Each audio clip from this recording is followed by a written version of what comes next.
देखिए बेटा, पारिवारिक जीवन चक्र की अब बात करें, ठीक है। पारिवारिक जीवन चक्र में यानी फैमिली लाइफ साइकिल में हमने बहुत सारी चीज़ों की चर्चाएं की हैं, ठीक है।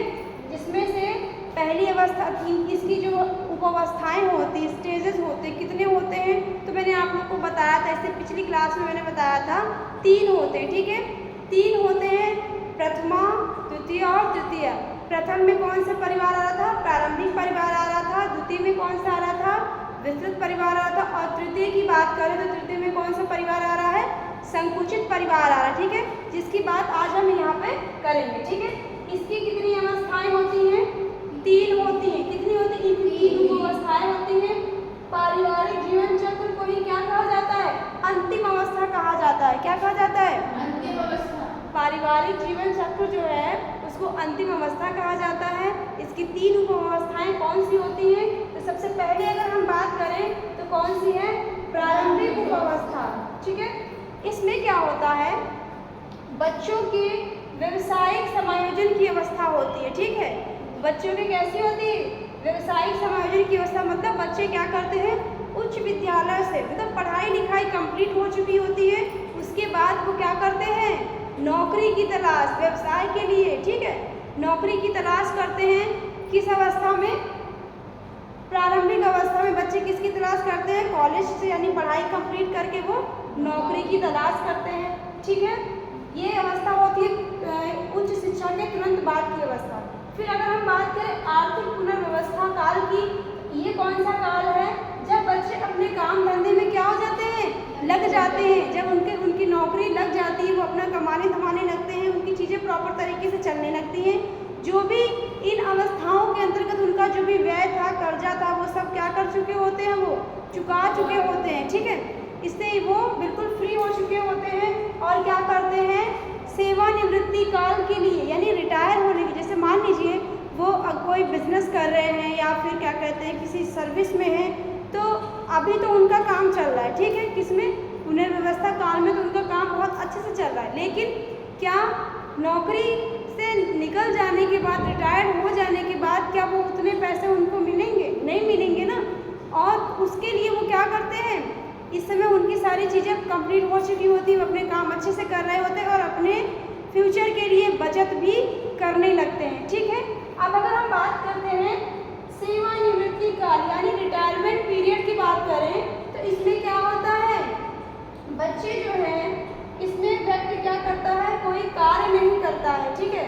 इस अवस्था में रिटायरिंग होने के बाद व्यक्ति जो होता है कोई काम नहीं कर रहा था, कोई नौकरी नहीं कर रहा होता है।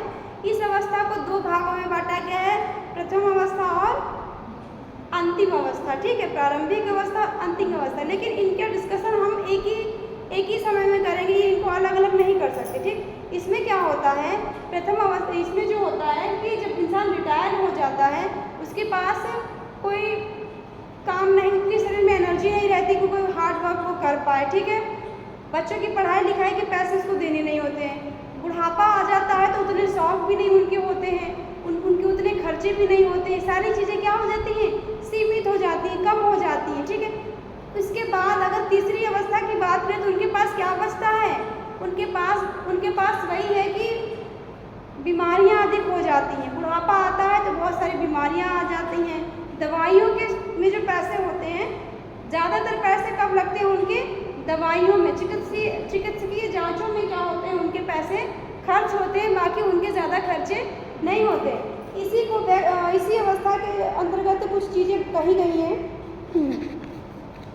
कि तृतीय अवस्था की प्रमुख समस्याएं, ठीक है। जो आपकी तृतीय अवस्था है इसकी कुछ प्रमुख समस्याएं हैं। समस्याएं कौन सी हैं? कार्य करने में असमर्थता। क्या हो जाती है? कार्य करने में असमर्थता। जो उनके कार्य करने की जो एनर्जी अभी उनके समय थी, अभी बोले तो कौन सी? पुनर्व्यवस्था काल में जो उनके पास जो एनर्जी थी, जब वो बढ़िया से मेहनत कर सकते थे तब में और बुढ़ापे में फ़र्क हो जाता है ना, तो वो कार्य करने में क्या हो जाते हैं? असमर्थ हो जाते हैं, वो हार्ड वर्क नहीं कर पाते हैं, ठीक है। और दूसरी की बात करें तो कम आय की समस्या। उनकी आय, भाई वो नौकरी नहीं कर रहे हैं तो उनकी क्या हो जाती है? आय भी कम हो जाती है, ठीक। तो ये सारी क्या है? तृतीय अवस्था की समस्याएं हैं। आप लोगों को क्या ये चीज़ें समझ में आई? पहला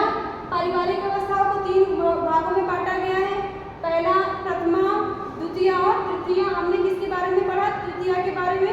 तृतीय की अवस्थाएं कितनी होती हैं? उपावस्थाएं 3 होती हैं, प्रारंभिक, आर्थिक पुनर्व्यवस्था काल और सेवानिवृत्ति काल। ठीक है, पहले में क्या हो रहा है? बच्चों की स्कूल शिक्षा के बाद की अवस्था, जो बच्चे नौकरी तलाश कर रहे हैं, उसके बाद क्या करते हैं? वो काम धंधे पे लग जाते हैं, उनका बिजनेस चलने लगता है, अपना जो भी कर्जा है सब भरने लगते हैं, प्रॉपर तरीके से जीवन यापन करने लगते हैं। उसके बाद कौन सा स्टेज आता है?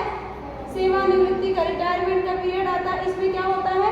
उन लोगों के अंदर क्या करते हैं? कार्य करने की क्षमता नहीं रह जाती है, उनके पास कोई नौकरी नहीं रह जाती है, उनके पास क्या आ जाता है? बुढ़ापा आ जाता है, और उनके जो पैसे होते हैं वो क्या होते हैं? चिकित्सकीय जांचों में व्यय होने लगते हैं। ठीक है, बाकी उनके पास ज़्यादा खर्चा नहीं रहता है। ठीक, तो क्या है,